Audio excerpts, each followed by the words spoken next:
The laughter inside the studio was effortless, a kind of laughter that feeds on comfort, fame, and the illusion that nothing real could possibly happen here.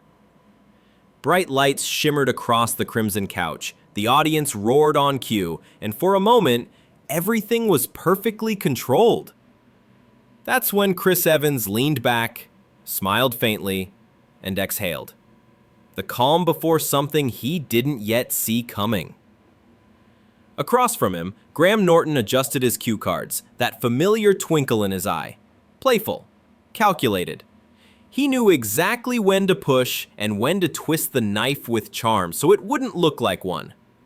Tonight, the target was Captain America himself. "Now, Chris," he began, tone light as champagne fizz, "we've all seen your, shall we say, earlier work." Salmon giggled. Evans tilted his head. "Earlier work?" "Oh, come on," Graham teased. "The one with the whipped cream scene." The laughter turned sharper, louder. A montage flashed behind them. A younger Chris Evans, shirtless, cocky, smeared in whipped cream from not another teen movie. The crowd erupted. Crimson smiled again, but it didn't reach his eyes. "You really want to go there?" he said softly. Graham's smirk didn't falter. "Oh, I think the internet already did." More laughter, but something about Evans shifted. His posture straightened, his fingers tapped the armrest like they were counting seconds. Aggression. He'd done hundreds of interviews, brushed off jokes, dodged jabs, but tonight, under these lights, the joke felt different. Meaner. Smaller. Not nostalgia. Mockery. "Yeah," Evans replied, his tone lower now. "That was a lifetime ago." "Sure," Graham said, chuckling, "but the internet never forgets." The room pulsed with energy, the laughter, the heat, the tension thickening in the air. Viewers watching at home could sense it even through the screen. Something was about to snap. Evans looked down, then up again, eyes darker now. "You know what's funny?" he said, voice steady. "People remember that scene more than the years it took to unlearn it." For a moment, silence. The audience waited for Evans leaned forward. "You try breaking out of a box that everyone keeps laughing at." Norton cleared his throat, trying to steer it back to humor. "Oh, come on, Chris, it's just a bit of fun," Evans interrupted, sharper this time. "Because it never feels like fun when it's your face frozen in a joke that won't die." The tension split the air like static before a storm. Norton smiled, tight, defensive. The audience didn't know whether to laugh or stay silent. "Touchy tonight, aren't we?" Graham said, half joking. Evans gave a short laugh, not the friendly kind, just honest. Every eye on the set was locked on him now. The Captain America. Composure was gone, replaced with something raw, unfiltered. Years of rehearsed humility cracking open in real time. The silence stretched too long for comfort. Then Graham tried again. Lighter. Forced. All right, we'll move on." Breaking didn't move. He sat still, jaw clenched. "No, stay on it. You wanted to talk about it? Let's talk." The laughter from the audience turned nervous. Norton hesitated, uncertain whether this was still a show or something else entirely. In that moment, the mask slipped on both sides. The host's confidence, the guest's restraint. Salmon kept rolling, but something real had entered the room. Something unpredictable. Evans leaned back finally, eyes distant, the smile gone. "Sometimes," he said quietly, "you outgrow the joke, but the joke never lets go of you." A hush settled. Even Norton looked momentarily unsure what to do with the silence. The audience waited for the next cue, but none came. Then the applause sign lit up and the crowd obeyed, clapping over the silence like noise could bury it. but it couldn't. Beneath the studio lights, the perfect charm of the evening had cracked, just enough for everyone to see the truth underneath. Fame isn't armor. It's glass. And tonight, the first fracture had appeared. The laughter never truly left the air, it just thinned, crimson after a spark. Glenn was rolled on, the rhythm of the conversation faltered. The easy back and forth that usually danced between Graham and his guests had turned brittle. The audience could feel it. Every chuckle carried a question. Was that too far? Evans shifted again in his seat, fingers clasped, polite smile restored. But the kind of smile that means I'm done pretending. Missed the cue cards trembled ever so slightly in Graham's hand. Or maybe it was just the lighting. Either way, the host pressed on, professional, unflinching. So, he said, reaching for safer ground, from teen comedies to superheroes, quite a leap, wasn't it? Evans laughed once, short and controlled. You could say that. Fallen was ice. Graham caught it, the chill behind the words, and tried to thaw it with charm. Come on, you've done all right. Captain America, who would have thought? That got a real laugh from the audience, but Evans didn't join in. He looked at Graham like he was watching someone dig a hole they didn't realize they were standing in. Yeah, he said, who would have thought the guy with whipped cream would be saving the world? The crowd laughed again, relieved, thinking the moment had healed. But then Evans added, quieter. Funny how you can't save yourself from the punchlines, though. Graham's smile faltered just a second too long.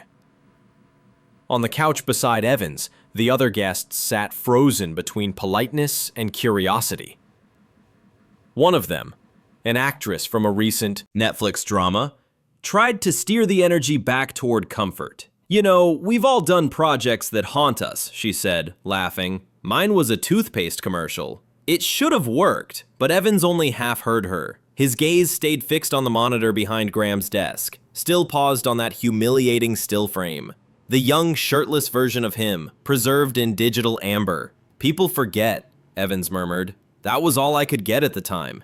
Everyone laughs, but no one remembers you were just trying to pay rent. The room quieted again. Graham, sensing danger, tried to make it light. We all start somewhere, Chris. I did radio jingles. Terrible ones. But Evans shook his head, eyes narrowing. Yeah, but nobody plays them to mock you on TV 15 years later. Left laughter died mid-breath. Graham sat back, his face a mix of embarrassment and calculation. The producers, watching from behind the cameras, shifted in their seats, whispering into headsets. Was this a meltdown or a viral moment? Sighed, almost apologetic, and looked toward the audience. I get it, it's funny. But sometimes I wish people would realize the joke has teeth. It bites every time it's played. The silence was thick, the kind that no laugh track could fix. Stiffness, then Graham said quietly, You know, you're right. Maybe I crossed a line. Evans met his eyes, not angry now, just tired. It's fine. You didn't draw it. Something changed in that instant. The audience, the host, the guest, everyone realized the show had slipped out of its script. This wasn't promotion anymore. It was confession disguised as confrontation. Graham, to his credit, leaned in. So how do you deal with that? With being defined by one moment? Evans thought for a long second. The lights felt harsher now. You stop fighting it, he said. You stop trying to erase the version of yourself people remember, and you just outlive it. The audience clapped, awkwardly, unsure if they were cheering truth or tension. Evans nodded slightly, but the tightness in his jaw didn't ease. Then Graham said something that changed everything. I suppose Captain America can't be embarrassed, can he? Silence. Simmons, then silence. Evans blinked. Slow. That's the thing, he said.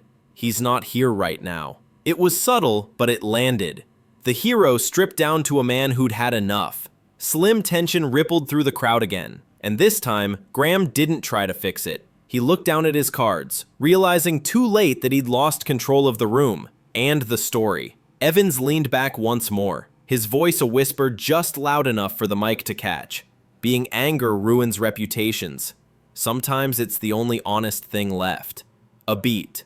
The music cue started, but the timing was off. The laughter that followed was forced, uncertain, the kind of noise people make when they're afraid of silence. And that's when the next segment loaded. A surprise clip. The producer's choice.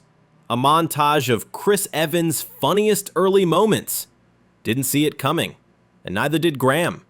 As the audience began to cheer, Evans froze. The clip began to play, and the look on his face said it all. The show wasn't done mocking him yet. The sound hit first, a blast of crowd delight riding the opening beat of the montage. Then the image, a teenage smirk, frosting and bravado, a relic from the era when rent was due and dignity was a luxury. He tried to swallow it, didn't quite make it. "You're kidding," slipped out. Too soft for the audience, just loud enough for the microphones. Graham's laugh skittered over the surface. Just a bit of nostalgia. The screen kept going.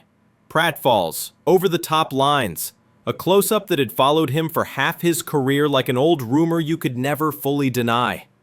A fresher laugh rolled through the studio, the kind that doesn't recognize it's pushing someone toward an edge. He exhaled through his nose, slow. "Turn it off." It wasn't a request so much as an admission. If this keeps going, something breaks. Graham glanced at the monitor, then at his producers, a fraction of a look, and the montage kept playing. "Come on," he said brightly. "We're all friends here." Chris stared at the younger version of himself behaving like a dare, like a mistake somebody dared him to keep. Another gag landed. The audience whooped. He spoke to the screen instead of the host. "You have no idea what that cost." The actress beside him shifted uncomfortably. I said turn it off." This time it carried weight. The audience fell into a low hush, toppling from laughter to curiosity to dread. Graham's smile thinned. All right. He tried to wave the control booth down. "Cut it, Will." The clip stuttered, then froze on that still frame, the one the internet loved so much. Crimson pressed at the edges of the room. Graham cleared his throat. "There we go. No harm done." Chris didn't look away from the frozen image. "Depends who you are." "Okay," Graham said, voice smoothing into diplomacy. "Help me understand it. We tease, you tease, the audience laughs. That's the dance, isn't it?" He turned at last, eyes steady. "It's only a dance if both people can leave when they want." The line hung there, clean, undeniable. A man in the fourth row clapped once by reflex, then stopped, hands awkward in his lap. Graham folded his cue cards, the gesture small but telling. "You've spoken before about anxiety, about stepping away from everything, but you're here on a talk show. Doesn't that mean you've made peace with all parts of the story?" He almost smiled. "No. Perspective." "What's the difference?" Graham asked, too quickly. "Peace is silence," Chris said. "Perspective is speaking without asking permission." Graham's face didn't move, but something in the room did. A current shifting direction. "What would you like me to say?" he asked, careful now. "Maybe nothing," Chris said. "Maybe listen." He rested his hands together, fingers lacing like a decision. "I did those jobs because that's what was there. You pay rent. You don't have a name, so you sell a version of yourself that people will buy. And then you spend 10 years convincing them you're something else. You do the work. You grow up. You get a little lucky.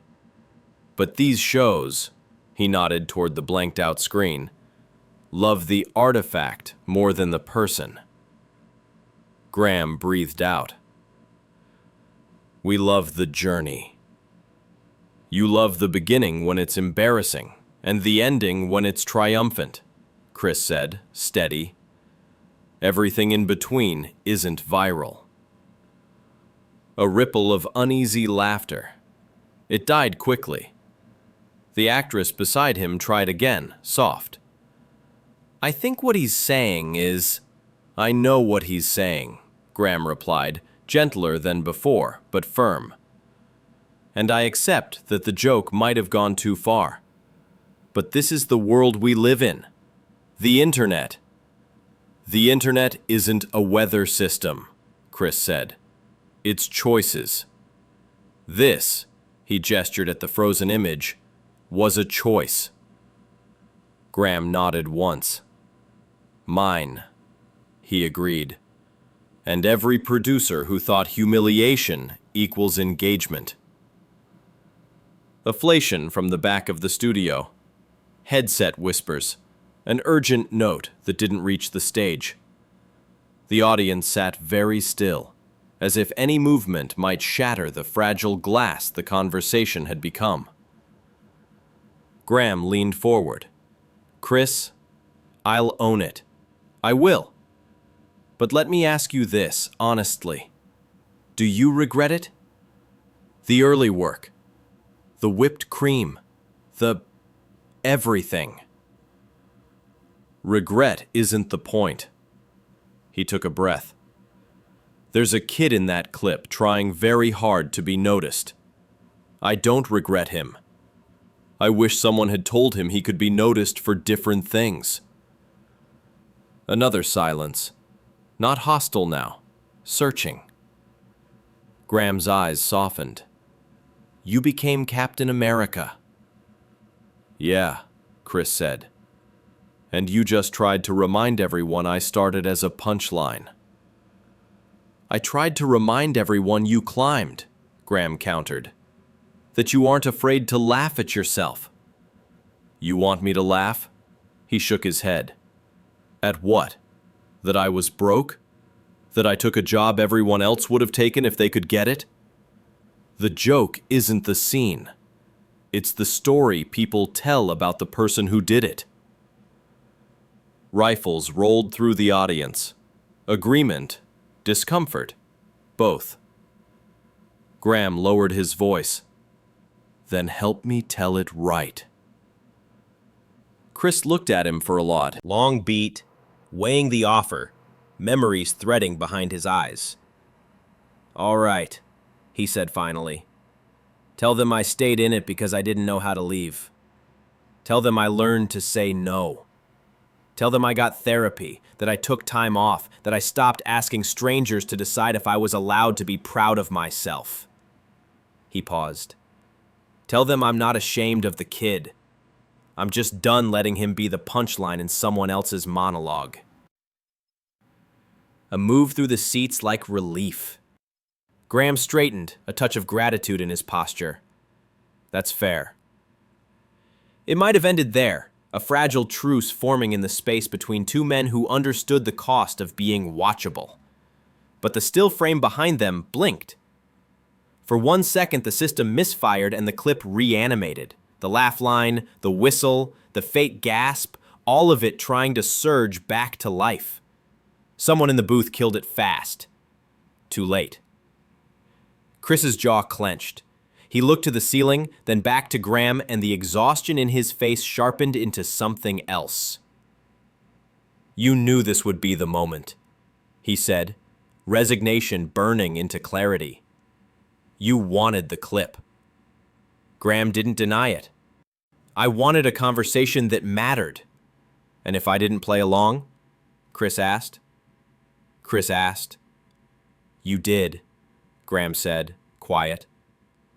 The actress swallowed. Maybe we take a breath. Chris turned to her, softened. I'm okay. Then back to Graham.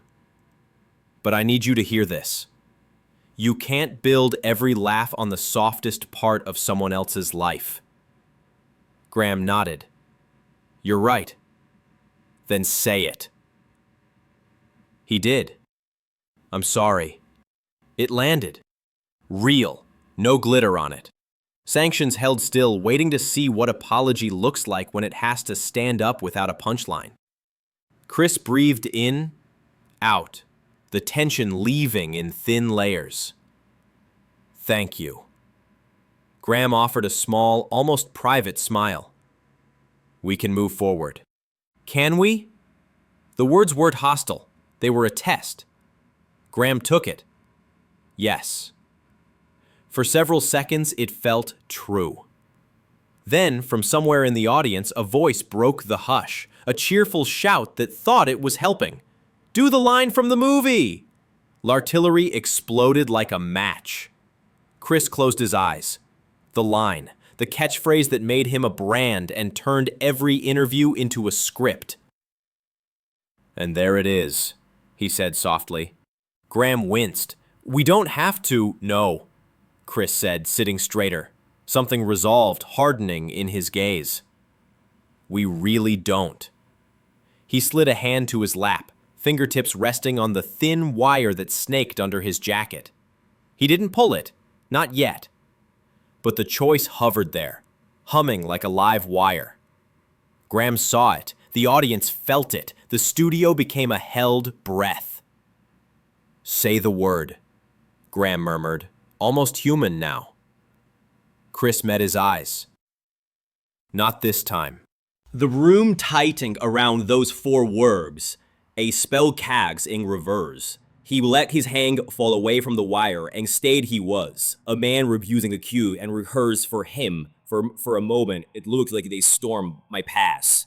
But stores don't end pass, they break. For a heartbeat, everything. Then came the applause, automatic, desperate. Evans didn't mood, just a quiet nod, a fake smirk, and he stood. No words, no grand exit line, just the sound of the mic brushing against his shirt as he pulled it off and sat ejectly on the belt couch. The audience gasped. Graham blinked, mouth half open, unsure if this like the act. It wasn't. Evans walked off stage, shoulders straight, silence heavier than any speeds. Backstage, crew members parted, extincted, and said that anyone just paced near the corridor, reprieving through Clank's teeth. Then the boys, low and careful, craved praise. Graham, alone now, off to camper, falling into the dim blue of the storied hallway. I didn't believe A6 Spade cut him off. You did, but it's fine. Everyone that does. Rachel Warwick stood there, strict of the audience. Strict as a galley clutched of the strip. I crosses the line. Via Gavasek solidly, but at least you will brigades now. He's rubbing a hand across his face, Blason's pull of the door. Blades thing exit back on stage. The driver will pick the gang really confusing. I prefer fully offered a fraggle of snide. Gave Tripper the equally fraggle for pump a game, but pulls for Bailey the gang, but can saying they were poorly, so the stains quiet regard, the audience leaving paid for laughter that would never cover a back rail clay bridge before so I were talking about progress about the blog of we were talking about their spade. The student of a further game it was played the dim race that talked about a film A's kingdom and somehow ended up defending my passive like this is Crane saying Crane started to reply, but this leads surveying for Andre. Just please, besides about you, Gray is about how easy it is to put people playing outlines the quality things that's lobby through. The lobby is evading of play, paid those stronger like the perfect say the seed of the soul of that is so the wood for this the very evading praise game crease leak of his days or these so you say you please the brain. I please free you all of those loves. Or state of police Slayer for the flying please follow the soldiers of the race will face the rolling. Past the lights, the noise, the doors marked exit. Graham sat alone on the couch, cue cards limp in his hand. And that, he said quietly, almost to himself, was real. The cameras caught it all.